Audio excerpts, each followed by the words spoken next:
everyone.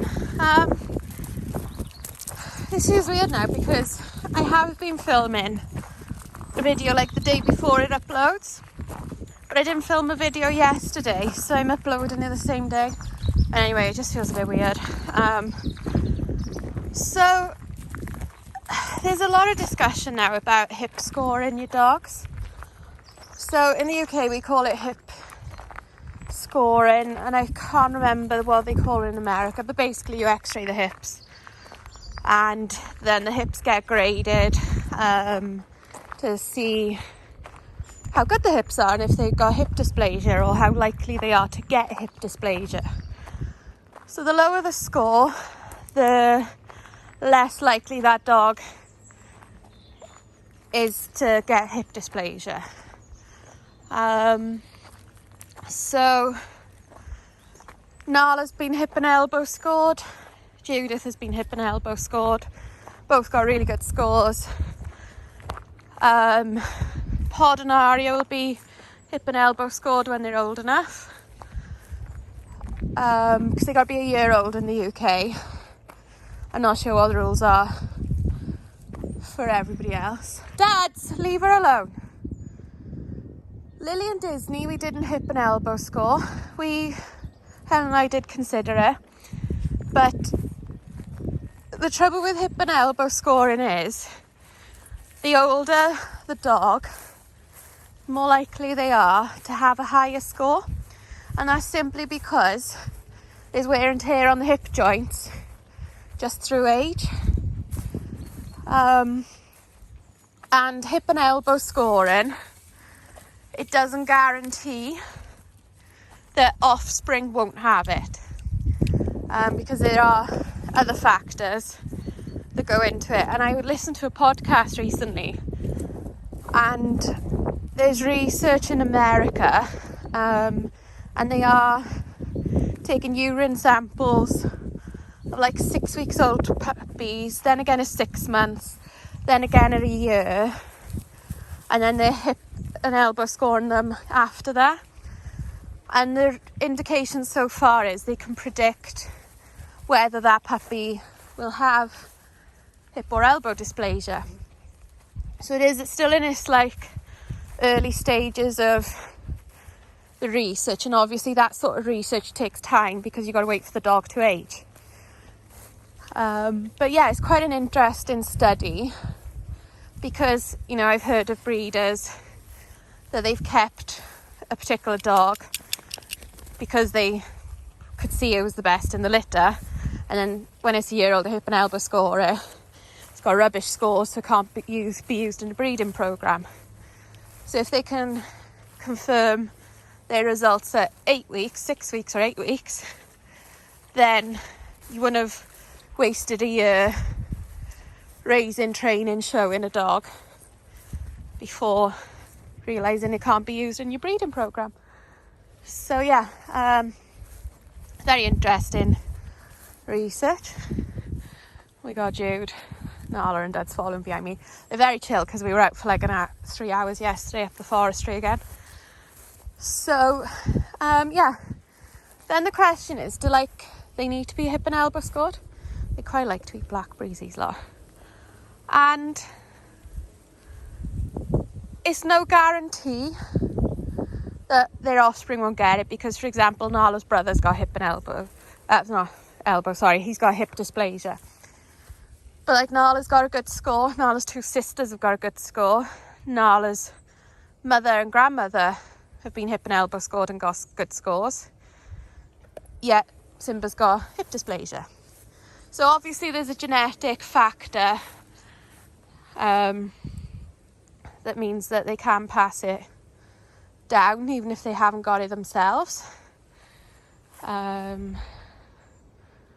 So yeah, is it necessary? And I think it is I think the way we're moving forward with our health testing is a positive step. So like in America, they're even a step ahead of us, where genetic panels where they test for like 200 of the most common genetic diseases are more commonplace. So I think eventually that's going to be coming over here, because we are always just a little bit behind the States. And some breeders argue that, and I do see their point, that hip dysplasia isn't a big thing in Dalmatians, because it isn't. You know, most Dalmatians get good scores, most Dalmatians don't have it, but there are some that do. And I think the important thing with hip and elbow scoring is you like keeping ahead of the trend. So, you know, for example, Labradors and like the giant breeds like St. Bernards, Bernese Mountain Dogs, Newfoundlands, they're known for having bad hips because the hips got away from the breeders because probably the tests weren't so available then, and yeah, basically the hips got bad and now they got hard work to correct and improve the hips. So by testing the Dalmatians before they've got bad hips, you're going to prevent any downfall in hips in Dalmatians. So you're not going to have the trouble that the other breeds get. By, you know, prevention is better than cure, I think is what I'm trying to say. Jude's just sitting. So yeah, if you think of the way of prevention is better than cure, then I think it's a very good thing that they are going to be hip and elbow scored. So, you know, Aria and Pod will be booked in towards the end of this year when they're a year old. Obviously Disney and Lily won't be. Dudley isn't because he's neutered and he's not breeding. Nala and Jude have already been hip and elbow scored. So have Woody and Dora, but we're still waiting on their scores to come back. So yeah, I just thought I'd talk about my views, and obviously they are my views and nobody else's. And I believe you can see one that's got hip and elbow dysplasia by the way they move and by the way they do things. Like, for example, Simba can't cock his leg up. You know, like most dogs cock their legs to mark territory. You can't do that. But you, like, on the weekend at Bournemouth, saw a couple of dogs that were lame, and it looked like it was a high up lameness, likely in the hip area.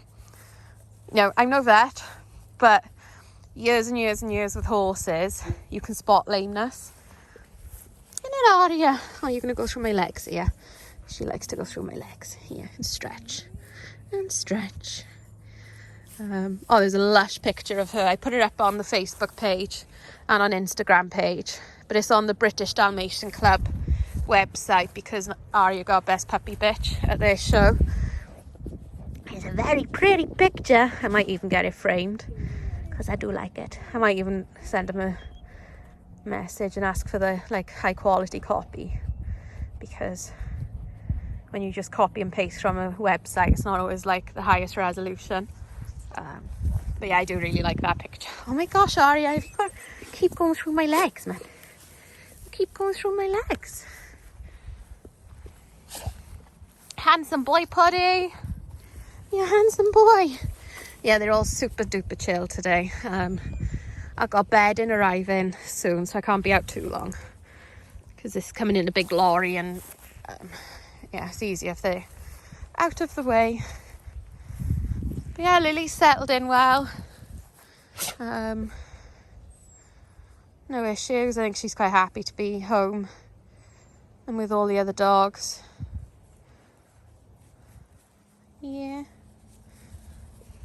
Jude is doing really well. Eating loads. Yeah, I'm going to be chunky monkey, Judith. You chunky monkey. Look at that belly. Oh, that nice having your belly rubbed. Yeah, is that nice? Is that nice? Shut up, Lil.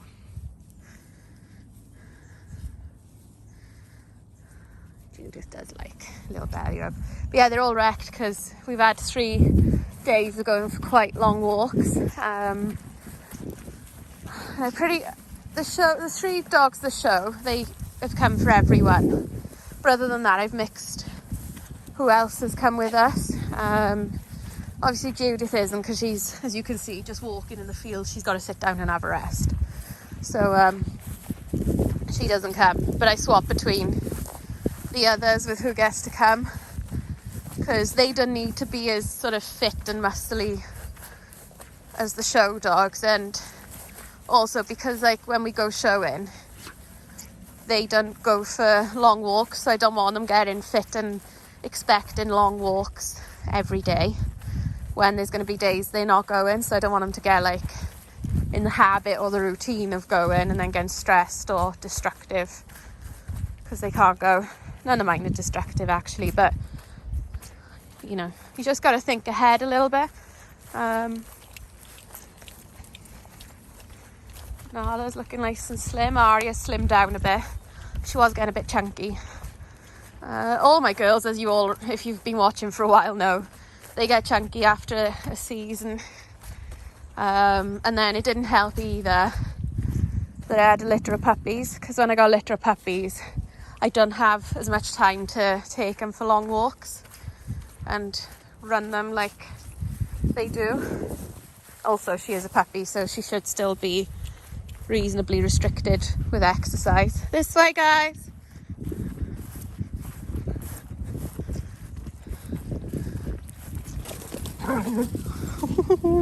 You're gonna be in trouble, buddy. Watch Arya get involved now. No, didn't. Recently, Pod's been getting in a bit of trouble with Nala. Get him, Banana. But you might have noticed me mentioning that, like, he's getting a bit of a teenager and, you know, pushing the boundaries a little bit, which is a phase they all go through. But Nala's obviously noticed and is sorting him out. Hey, Podrick. You go boy, Podrick. Yeah, you go boy. You're always minging. You always want a bath. He is the sort of dog that need a bath every day because he just gets so grubby. You know, he's in all the puddles, in the mud, in the water, and the grass. He's always a minger. Yeah. Yeah. Yeah. Yeah. Yeah. So yeah, anyway, I'm going to go in and wait for the delivery. It's like got a 2-hour window, which is really annoying. I wish they'd just give like half an hour window. 2 hours is a long time to kind of be on standby, isn't it? Anyway, that's like beside the point. But yeah, see you all soon. Bye.